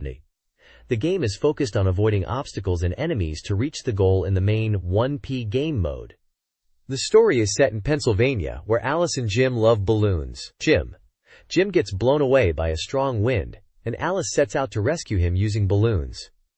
There are two game modes mentioned, versus game and balloon trip. Versus game is a competitive mode using a link cable where players try to burst each other's balloons, with the last one floating winning. Balloon trip is similar to the Famicom version, where you aim to travel as far as possible while avoiding obstacles and enemies, and your rank is displayed. The 1P game gameplay involves forced scrolling stages, where you must navigate obstacles and enemies to reach the goal. Alice's balloon can be popped in one hit, and if both balloons are gone, she falls. You can inflate balloons again when on the ground, but falling into water is game over. The B button is used to release and inflate balloons. Boss battles are featured at the end of stages, and you can defeat bosses by jumping on their heads using your balloon as a weapon. The next page introduces a feature for the Game Boy Color game, Hamtaro. Ham-Hams Unite. It highlights the game's fortune-telling aspect, where players can use Hamtaro to tell fortunes based on personal data like name and birthday. The game progresses in real time, syncing with the system clock, so Hamtaro's daily life in the game reflects the real-world time. Players can communicate with Hamtaro and build friendships. The page also mentions friend cards for saving game data and the ability to exchange these cards using the Game Boy Color's infrared communication. Screenshots show personality tests and interactions within the game, emphasizing the communication and fortune-telling features. This page is showcasing Bokujo Monogatari GB3, Boy Meets Girl, known internationally as Harvest Moon 3 GBC. This Game Boy Color title is presented as a significant evolution in the series. It highlights new features, such as the ability to play as either a boy or a girl character, each with unique storylines and events, offering essentially two games in one. The article also mentions the inclusion of a marriage system in the Game Boy version, a feature familiar from the Super Famicom and N64 installments. Other improvements are detailed, including expanded farm size, enhanced horse training, a wider variety of pets to choose from beyond just dogs and cats, and the exciting addition of rice farming. The page teases attractions like a theater and aquarium being built on the farm, suggesting more to do than ever before. Screenshots show gameplay of horse riding and pet selection, hinting at the diverse experiences available in this portable Harvest Moon adventure. This page showcases two Game Boy Color titles. The first game featured is Mega Man X-Treme, known in Japan as Rockman X Cyber Mission. This action title is slated for a September release, priced at 3,980 yen. The article highlights the game's story involving delving into past data and embarking on a cyber mission. Screenshots depict various stages, including the opening stage, power plant stage, airport stage, snowfield stage, and volcano stage, each with unique bosses. The second game is Puyo Puyo Day, which is a Game Boy Color exclusive puzzle game also planned for release in mid-September and priced at 3,980 yen. A key new feature is the communication battle mode, where players create signboards and compete, with the winner taking the loser's signboard. The game also introduces a special move system, with examples like Diet, Miru, and Thunder, adding a strategic layer to the classic Puyo Puyo gameplay reminiscent of Puyo Puyo Suen and Puyo Puyo TSU. Screenshots illustrate gameplay and characters like Arlen and Skeleton T, emphasizing the series' familiar charm and competitive elements. This page is all about Game Boy Color games, featuring two titles. First up is Dance Dance Revolution GB, bringing the arcade dance craze to the handheld. It's mentioned that popular songs are included, like Dub, Butterfly, Bad Girls, and Have You Never Been Mellow. The game can be played with the standard Game Boy Color controls, or with a dedicated finger controller for a more authentic experience. The second game highlighted is Kiniku Benzuke GB, based on the popular TBS television program Muscle Ranking. This game brings the muscle-based competitions to the Game Boy, and this version includes a new Versus mode, allowing you to compete against friends via link cable in events like Struck Out and others. The page also shows screenshots of both games in action and mentions that there are 6 different competitions to master in Kiniku Benzuke GB. This page highlights 2 Game Boy Color titles. Firstly, there's GB Hero Bots, an RPG where players control robots called Hero Bots. In a world where they usually just exist normally, these Hero can transform into giant robots to save people from crises.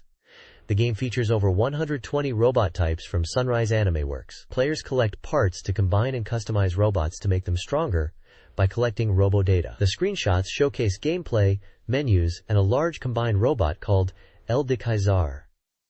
The characters are named Noboru and his rivals, and players explore fields and battle. Secondly, there's Ojiarumaru Manten Shrine no Enichi de Ojiarumaru, an etc. genre game based on the popular anime Ojiarumaru. It is a collection of minigames set at Manten Shrine, and has about 10 minigames excluding communication-based Menko games. Screenshots show various minigames including goldfish scooping, target shooting, and a Menko card game. The minigames involve timing and button presses, and players can collect Menko cards to trade with friends. 4 upcoming Game Boy and Game Boy Color games are highlighted. Space Invaders X, a shooting game, offers classic Space Invaders gameplay with power-ups and multiple ships, releasing September 29th. Karamucho no Daibuken, a puzzle game, tasks players with collecting keys to clear stages, starting August 1st. Data Nabis Pro Yaku, a baseball simulation game, features extensive data manipulation, 2000 season data, and team data exchange, available July 21st. Finally, Shin Megami Tensei Devil Children, Kuro no Sho, aka No Sho, ARPG, follows a boy named Takajo Zet in the Demon World, promising a mysterious narrative with a November release. This page features 2 Game Boy Color titles. Firstly, Nushitsuri Adventure Kite no Buken, an adventure RPG where you explore while fishing, marking the 10th anniversary of the Nushitsuri series. You'll play as the main character adventuring with friends across 5 continents, experiencing themes of fishing, sailing, battles, love, and friendship. The game starts in the town of Allies, known as a dangerous place, which serves as the beginning of your adventure. The fishing system is similar to previous Nushitsuri games, where you use float fishing and reel in fish after spotting their shadows and reacting when the float sinks. Secondly, Perfect Choro Q, an RPG-style racing game, previously introduced in the May issue. This game allows you to race around a world map, participate in events, and customize your Choro Q. The races are unique as you don't directly control the car, but set parameters like direction and engine power, letting the Choro Q race automatically. The game features normal and perfect body types for your Choro Q, with perfect bodies obtainable at the secret factory, and customizable with functions like brake, jump, and drift at the Evolution Shop. There are over 100 courses and 250 parts to collect in the game. This page is titled Illustration Special Hall of Fame and showcases fan-submitted artwork inspired by Nintendo 64 games. One section features artwork of Link from The Legend of Zelda, Ocarina of Time, depicting him before Navi arrives in a forest scene, and another with a worried Link in front of a clock tower and masks, noting the artist is busy with school but skilled in art. There's also an illustration of Celebi from Pokemon, requested by the magazine, hanging from a branch, and Daisy from Mario Tennis 64, jokingly speculated to resemble Malon from Ocarina of Time, drawn with a clock to represent Celebi's time-traveling ability. Another artwork depicts Prince Michaelis from Fire Emblem, Mystery of the Emblem, showing both his past and present versions. There's also a scene of Link, with another character, and birds, and an action shot of Link battling Astolfos, celebrating summer trends of tennis and cycling. Smaller illustrations include chibi versions of Link, and another character expressing gratitude to fan letter writers, the protagonists from Pokemon Gold and Silver trying to catch a Natu, and cartoonish characters in a car, possibly inspired by Pokemon Gold and Silver's Cerulean City. Finally, another small artwork shows cartoonish people in a convertible car, celebrating the 9th birthday of the artist F. Alcanzan, who was moved by Nintendo's website, and mentions many parents are also browsing the site. The page expresses appreciation for the submitted fan art and the artist's dedication. This page showcases fan art submissions under 2 themes. The first theme is Action, featuring drawings of Rockman Dash, Mega Man Legends, with Roll Casket, and a Gustav robot, described as a decisive battle scene. The Legend of Zelda, Ocarina of Time, depicting Link in a pinch, highlighting the tension of action games. Kirby Superstar, showing Kirby and Peach from Mario RPG, praising the art style as cute. Kirby's Dream Land 3, with Kirby and Rick the Hamster, emphasizing the action of the game. Super Mario 64, with Mario, Luigi, and Link, celebrating Nintendo's action stars. The second theme is Summer Illustrations, presenting drawings of Pikachu, in a summer scene, with a Poliwag and a Wooper, described as a Pokemon summer vacation. Kirby with a girl in a sailor outfit enjoying summer, mentioning catching Pokemon and playing together. Kirby and a fox-like character, possibly from Klonoa, enjoying a summer festival. Kirby and anime-style girls in Yukata, at a summer vacation spot, mentioning hot springs. A fox-like character relaxing with a fan and sunflowers, mentioning wind chimes and the feeling of summer. Misty from Pokemon in a summery scene, mentioning enjoying summer vacation and thanking readers. The page is a collection of fan art illustrations based on action and summer themes, primarily featuring characters from popular Nintendo franchises like Mario, Zelda, Kirby, and Pokemon, submitted by readers from different prefectures in Japan. This page features a diverse collection of fan illustrations inspired by Nintendo 64 games. Notable works include art for Earthbound, Space World, and Monster King, evoking Ocarina of Time's Saria. Kirby appears in a watercolor scene. Numerous Legend of Zelda pieces are present, depicting characters from Ocarina of Time, Link, Zelda, Navi, Saria, and references to Kuramea and Romani, and Majora's Mask. Other featured games include Metroid, Pokemon, Erica from Celadon City, and a mention of Pokemon Snap, Star Fox 64, Fire Emblem, Genealogy of the Holy War, Mega Man X4, and Ogre Battle 64. The art styles vary, with several pieces showcasing unique interpretations of beloved characters and moments. A final illustration is a piece titled Stew Pot McCann, featuring characters around a stew pot. This page showcases fan art and letters sent in by readers. The top section features illustrations by kids under 10, with drawings of various characters and scenes. Among them are Kirby, King Dedede, Link, and Deku Tree from The Legend of Zelda. There's also art inspired by Fire Emblem. Each artwork is accompanied by a short comment from the artist and their location. The lower section, titled Illustrator Fan Letter, presents letters from fans with accompanying illustrations. One letter mentions Star Fox 64 and Mother 2, Earthbound in English, expressing enjoyment of the Everyone's Manga Corner in the magazine. Another letter talks about drawing Kirby and Link and expresses support for the magazine. Another fan mentions drawing Cherry Blossom Karasu and enjoys the corner of two people, suggesting a regular feature or duo within the magazine. Finally, another letter mentions sending in artwork each month and expresses excitement for the fan column. The letters generally express appreciation for the magazine and enjoyment of the N64 game-related content. This page is showcasing reader submissions, focusing on 4-panel manga and illustrations themed around Nintendo 64 games and concepts. At the top, the Mario Bodyguards section presents humorous 4-panel comics centered on Mario. One comic by Ume no Mi-san from Osaka features Link from Zelda encountering a grumpy old man Mario. Another comic by Kuminomichiru-san from Saitama depicts a fairy-like Link in a comedic situation. The 4-panel tenement section continues with more reader-submitted comics. One by Teiyu Nusan from Kyoto is about Mario's story, Paper Mario, showing a funny scenario about game publication and fan expectations. Another comic by Inu Kamitsuka-san from Chiba plays on the concept of perspective in 3-panel manga, featuring Link and other characters in a humorous interaction. The Moon's Terror section features an illustration by Gonzalez-san from Tokyo depicting a moon with a face, possibly inspired by a dream about the moon falling. The Angry Forms section displays illustrations with a theme of anger, including a muscular figure by Hire Ranbaru Barudi-san from Aichi, and a rabbit illustration by Yoshioka Emi-san from Shiga. Finally, the illustration recruitment section is an advertisement calling for reader submissions of color illustrations and 4-panel manga, outlining submission guidelines and prizes. There's also a This Month's Promoted Ranks table, listing names and prefectures of people who achieved rank promotions within the magazine's community or contests.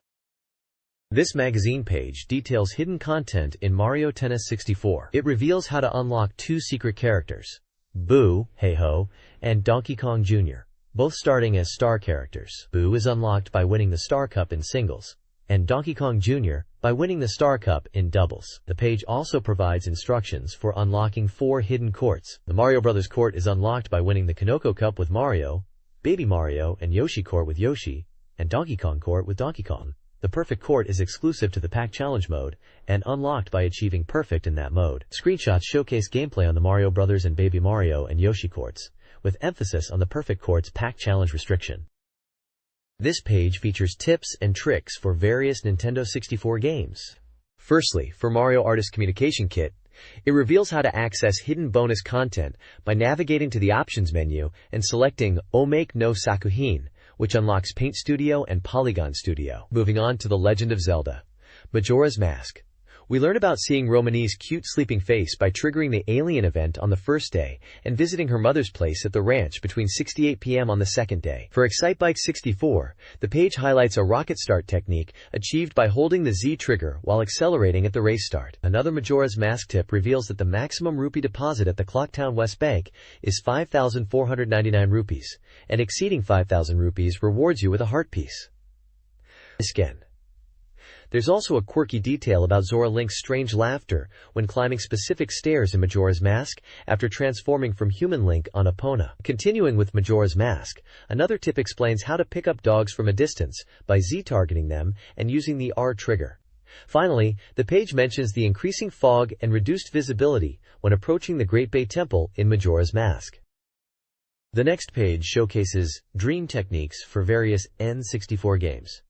Firstly, for The Legend of Zelda: Majora's Mask, there are 3 tips. One is titled Peter Pan Link and suggests using the hookshot on the mast in the battle room against Georg to initiate a conversation with Link, floating like Peter Pan. Another tip, called Dancing Scarecrow, is about making a scarecrow dance by approaching it with Kamaro's mask equipped. The last Majora's Mask tip, Sunglasses with Guitar Performance, describes going to the Marine Research Lab in Great Bay and playing the guitar in the large tank while wearing sunglasses. For Kirby 64, the Crystal Shards, the tip O2 Battle Spin advises players to press the R trigger during the final boss fight against O2. This makes Kirby spin, making it easier to avoid enemy bullets. A tip for Mario Artist Communication Kit titled Staff Roll of Hiragana Notation reveals that by pressing the B button on the title screen, the staff roll will be displayed in hiragana. At the bottom, there's a Dream Technique contest advertisement, inviting readers to submit their game techniques for a chance to win prizes.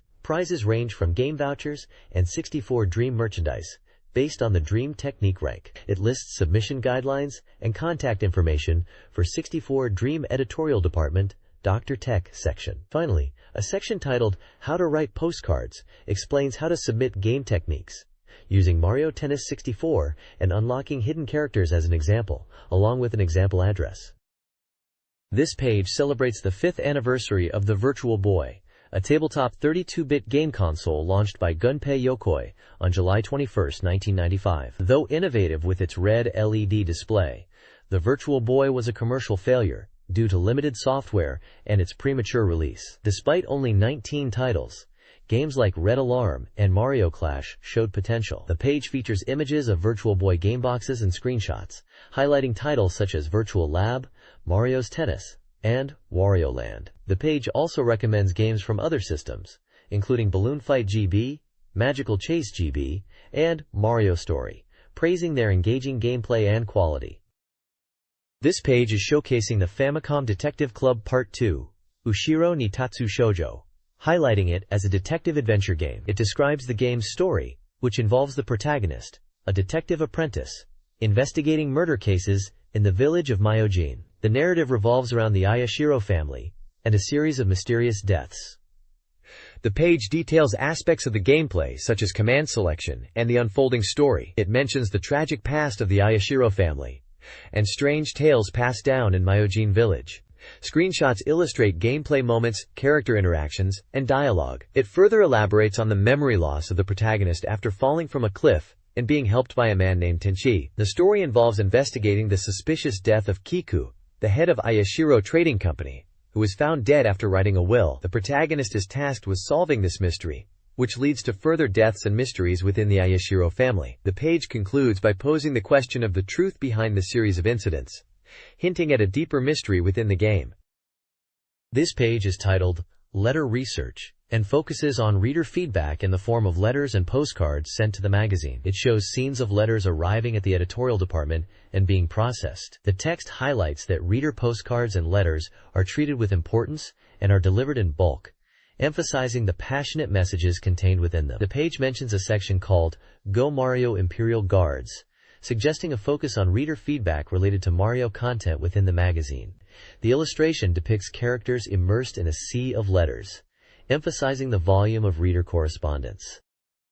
This page explains the journey of reader postcards and questionnaires within the 64Dream magazine editorial department. It humorously depicts the sea of postcards arriving at the office, filled with readers' voices, laughter, and worries. The editor, depicted as a fox character, is shown overwhelmed but diligently selecting postcards for publication. The text highlights that the sheer volume of postcards, even those not immediately used, are kept in the editorial department for a while, indicating a large amount of reader input. The page then describes how questionnaires are separated and taken to the basement storage, humorously guarded by meaningless giant management robots. It's explained that readers who participate in the questionnaire have a chance to win a special Zelda Legend map presented as a prize for selected respondents. The address for sending postcards to 64Dream magazine is also clearly displayed. The page humorously reassures readers about the magazine's process of handling their feedback and using it to improve content,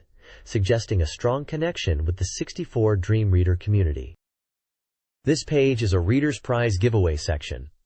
It's titled 64Dream Presents and features a variety of prizes related to Nintendo and the N64. The prizes include Game Boy Color consoles in 2 colors, your choice of N64 or Game Boy games currently on sale, plush toys of Wario, Luigi, and Toad, a copy of the game Excitebike 64, a Harvest Moon t-shirt, a Game Boy memory cartridge, a short tennis racket set featuring Mario, a Titan AE movie promotional cap, Kirby Squeeze keychains, Kirby mascot keychains, Kirby-themed straps, and a Chupanica study notebook. To enter, readers need to use an application postcard, write their desired prize and product number, and send it in before the deadline of August 19, 2000. Winners will be announced in the November issue of 64Dream magazine, which is released in September.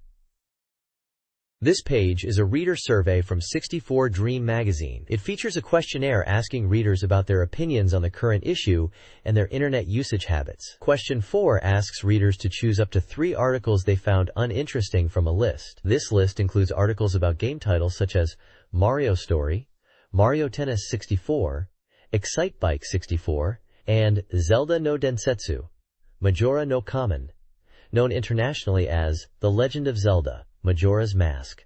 Question 7 asks readers to select up to 3 upcoming N64 games they are interested in from another list. This list features games like Biohazard Zero, which is likely Resident Evil Zero, and Fire Emblem 64. There's a section announcing the winners of the 64Dream July issue prize draw, listing names and the prizes they won, which include N64 consoles, games, and accessories. Game titles like Nintendo 64, Controller Bros, N64 Soft, and Pokémon GB Mini are among the prizes. Finally, there is a Reader's Voice corner called Moki's Don't Ask Me, where a reader shares a comment referencing a movie related to Majora's Mask. This page is the contents page for the October issue of the magazine, released on August 21st. It highlights upcoming features, including direct information from Nintendo Space World 2000, and a special Teach Me Mr. Hongo feature. The magazine will cover game information up to Space World, about a month away, focusing on newly announced games and software. It also mentions strategy information for Paper Mario, Mario Story in Japan, and previews of Mario Tennis 64 and the adventure game Sylphid 2, with the latest information. The Editor's Voice section talks about interviewing Miyamoto about the 4 years of the N64. It mentions issues with PlayStation 2, save data corruption, and playing the Famicom Detective Club game. It also mentions enjoying Moomin's Adventure on Game Boy, a game they commute with by car. The page advertises the September issue of Nintendo Stadium magazine, currently on sale, and promotes features on Pokemon Stadium Gold and Silver, and a special training drill for Mario Tennis 64. There is also a small 4-panel cartoon strip titled Rokuyan Dream Diary, featuring Mario and Luigi. The right side of the page lists the magazine's staff. This page is an advertisement for Mario Tennis on the Nintendo 64, highlighting the fun of engaging in tennis rallies. It emphasizes the game's easy controls and the strategic depth in finishing rallies against opponents. The game supports 14 players and Rumble Pack, and is advertised as the definitive tennis game at a price of 6,800 yen. A screenshot of the gameplay is also featured. This page is an advertisement for the Japanese release of Paper Mario, known as Mario Story in Japan, for the Nintendo 64. It highlights the game as a new adventure RPG, where Mario becomes paper-thin. The ad shows screenshots of the game and mentions it will be on sale from August 11th, priced at 6,800 yen. It also features artwork of Mario and a Goomba. This page is split into two halves, showcasing two Nintendo 64 games. On the left side is The Legend of Zelda: Majora's Mask, featuring artwork with Link and various characters including Skull Kid and a Deku Scrub. The right side is dedicated to Mario Tennis 64, showing an in-game tennis court with Mario, Luigi, Donkey Kong, Wario, Peach, and other characters ready to play tennis. The scoreboard shows Mario/Luigi are winning against Wario/Waluigi. Below both sections there is Japanese text.